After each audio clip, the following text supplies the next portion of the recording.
What came first, the chicken or the egg? Now that comes from Stephen Hawking's A Brief History in Time. And what he's saying there is, how do we exist?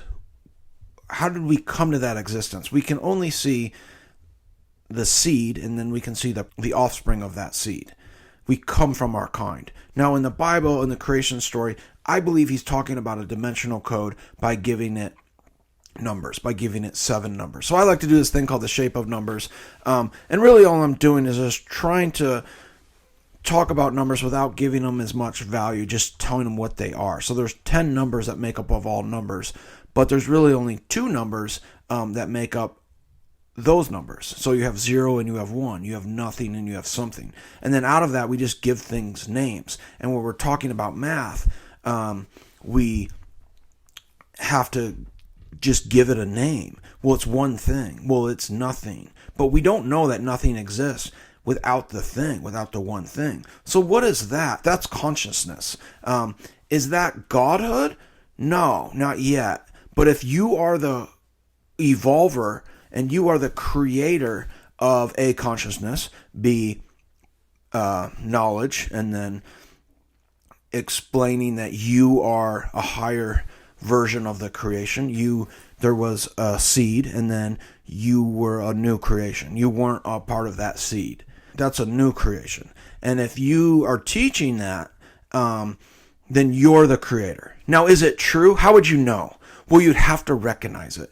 You'd have to recognize it and give it names. And then you'd have to submit to the authority and to the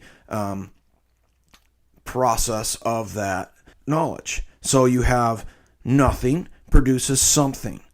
So they say we're like a puddle, and then out of that puddle came a cell, and then that cell came a fish, and then from fish to mammal. But before that, Stephen Hawking said there was just nothingness, and out of that nothingness came like a white line, the event horizon, out of the black hole.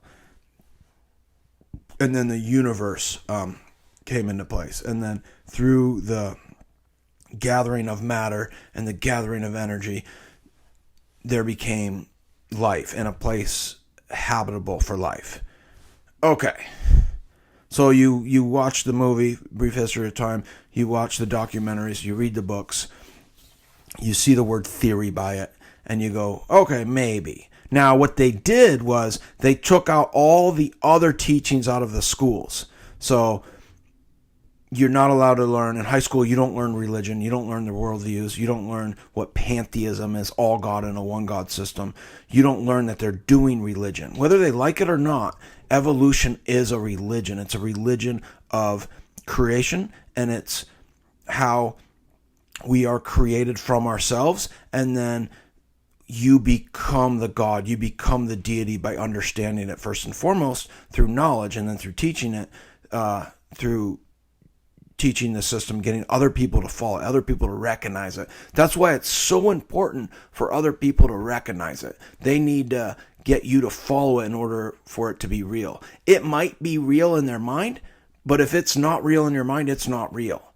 If it makes too many people poor, and it makes too many people homeless, and it makes too many people hungry, and it makes too many people without a happy life and this spiritual experience that they get to feel fulfilled, they'll turn on it and they'll find something else, because it won't be life, it won't be abundant, it won't be free, it won't be open, it won't be lovely, it won't be happy, it won't be what they want.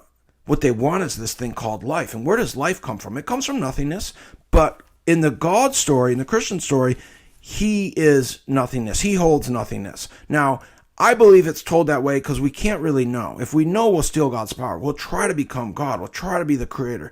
Now, we're made in his image. That means we're made as recreators. We're not the creator, but we're recreators. And that's how we're made. We're made like him, but we're not him. We're not the one. We're not the creator, but we want to be. And that's the fall, and that's our desires from our pride. And that's where all the problems came in. And the story of the Big Bang is just another way of stealing God's existence. So there is 0 and there is 1. So they are taking that from God. They're saying, but you can't see 0. and then you see the event horizon, you see the line shooting through the circle. Numbers are just values, or words for values. And within numbers, there are shapes within the numbers. So that gets into like sacred geometry. But I simplify it and just talk about the dimensional fields of the numbers, how the numbers creates a realm. 1 and 2 is our plane of existence, and it's our plane of all other numbers. All numbers come from 0 and 1. 0 isn't a number, but in the dimensional fields, the first dimension and the second dimension is our plane of existence. It's our beginning and our end. It's our plane. It's our vanishing point. Off of that is a shape, is 3. But we can't see all shapes all at once. And then 4 are the shapes of the symbols we give time and attribute time to. Now, before time, there's nothingness. There's pre-time. And that's the stuff with the universe, but I call it existence. Everything within space and time. But we don't have time yet. In order to have time, you need symbols. The reason you can't remember your dreams is because it's in a state where there aren't symbols to remember it. It's just an emotional experience. Now, there's emotional experiences in this existence, and there's physical experiences. The physical experiences make up the emotional experiences. Then we take the physical experience and turn it into emotional experience. The reason why we can't understand belief is because we're so emotionally tied to the experience. We're so emotionally tied to the physicality of it. And the reason I like flat earth and I like objectivity so much is it explains why you're doing your emotion. It takes you outside of your plane. It lets you see the plane. It takes you out from a different vanishing point. And then you can see, okay, why am I thinking this way? Why do I think the earth is a sphere? First and foremost, because the government told you. Now, every position is a faith-based position, and every position is a appeal to an authority position. You just hear things and from other people, and then you interpret what you heard, and you either believe it or you don't believe it. Now, those words are based off of the objects. Those objects live in a subject.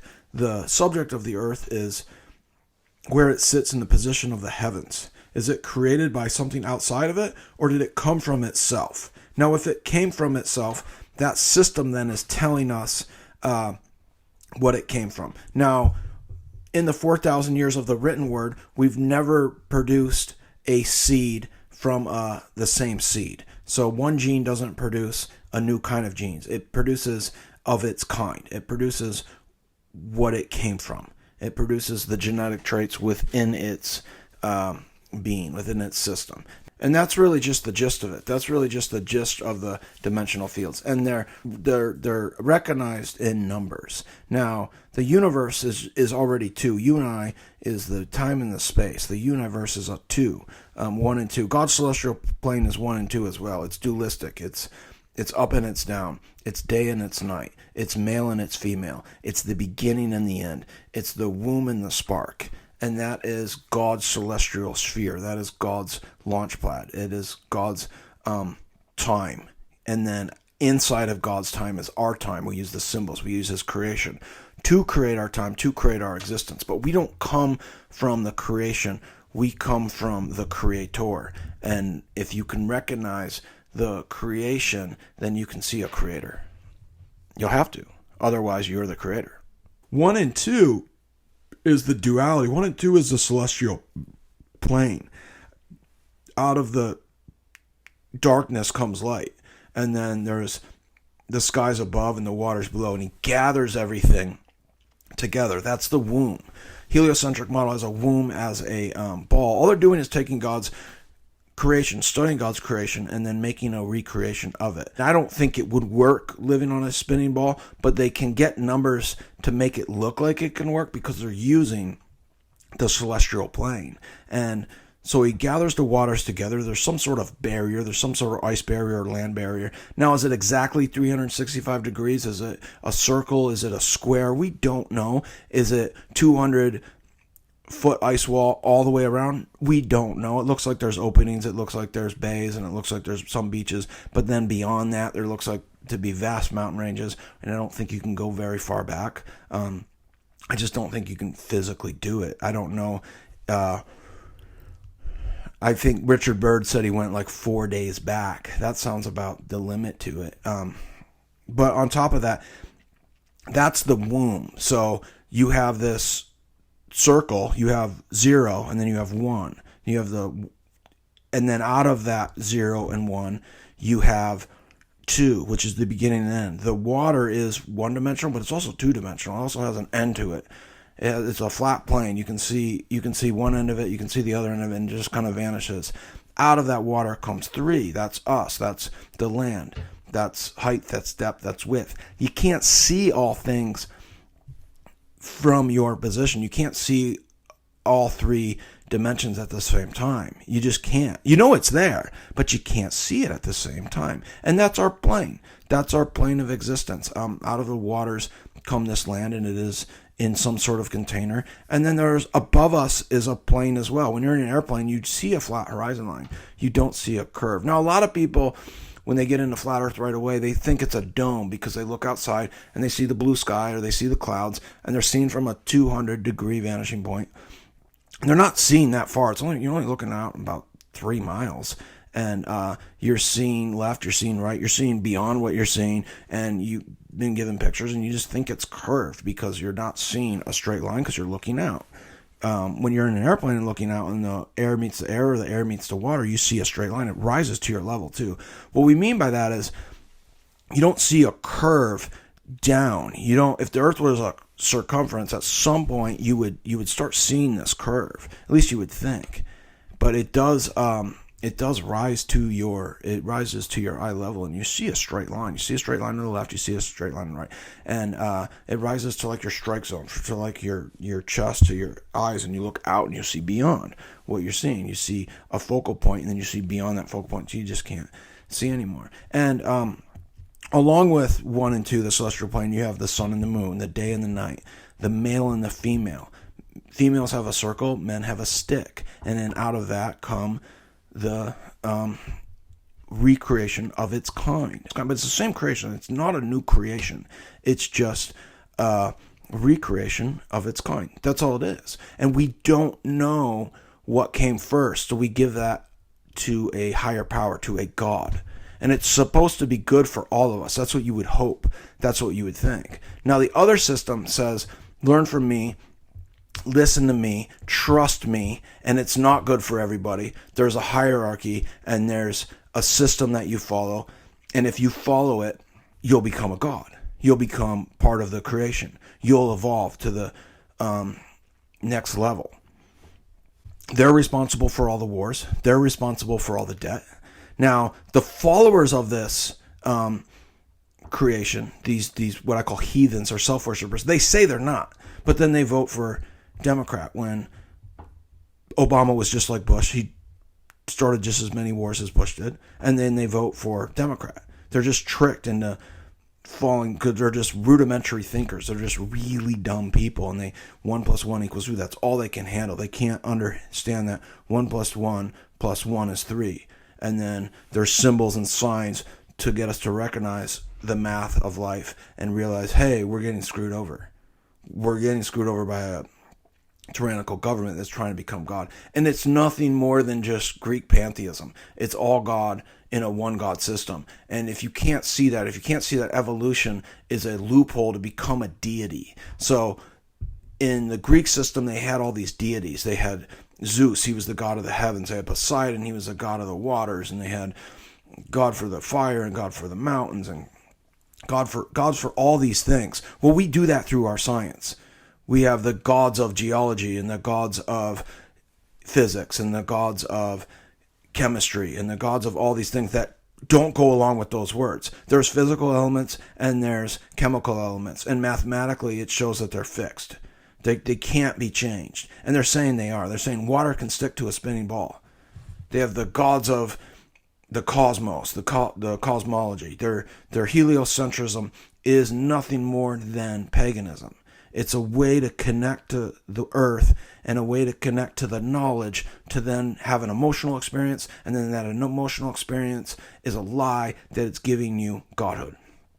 It's giving you this power of the creation, your knowledge in it, your acceptance in it your emotional connection to the science makes you feel like a god. And the only way you can do that is by getting other people to recognize it. You have to force me to recognize it in order for it to be true. I don't have you to force you to recognize a name above all names for it to be true. I just need you to leave me alone. If you leave me alone and you let me live on this land, if I just go out and just seize land and I live there and I start farming, the government will come and shut me down, and you'll support them in that because you want it to be fair, and you want to have to earn the land, and you have to pay taxes to the land. You won't fight for my right to just have free land. I just want to go farm, and you won't let me do it. You guys won't let me do it. You want to support this crony government. It's absolutely ridiculous. No one's using the land. I can't just go use it. The government gets to say what we use the land for.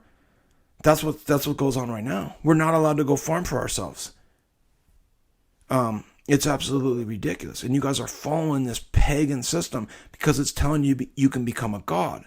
Because they're telling you that if you get your job you want, and then you become successful. And the people that are joining this, the people that work for the government, their paycheck says, if you do this job, you'll get food, water, and shelter. They just lie to themselves and say they're doing good for this world. They're not. They're causing hell on this world. And they hate me because I'm speaking out against it.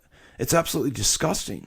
This world is disgusting, and it's brought on by these spoiled brat Democrats that want us to worship them. They want us to worship their beginning and the end. We only get like 80 years on this life, and we're supposed to live in their plane of existence, which is confusing and is a sphere, and then you don't get food, water, or shelter if you don't submit to it and you don't pay taxes to it. It's absolutely ridiculous. Everybody gets a piece of property when they're born. Everybody gets it deeded to their name. Everybody. There's so much land out there. We teach people how to cultivate the land. We teach people how to garden the land. You use chickens. You use wood chips. We teach people, and we give back to each other, and everybody gets a piece of land. Everybody gets to grow their own food. If you don't grow your own food, they'll put poison in it. Oh, guess what? They put poison in the food and water. We teach everybody how to purify the water. We have unlimited water. We have unlimited food. And then everybody gives 10% of their stuff away, their first fruits. We go to the central market and you give it away for free. You don't run the markets for profit. A lot of sacrifice in the beginning getting this set up, and then after one generation, it just reciprocates itself, and you barely have to do much work. You have to do a little work. You have to compost your waste. And then you get to enjoy your fruits of your labor. And that's what life is supposed to be on this garden. And you turn it into a nightmare.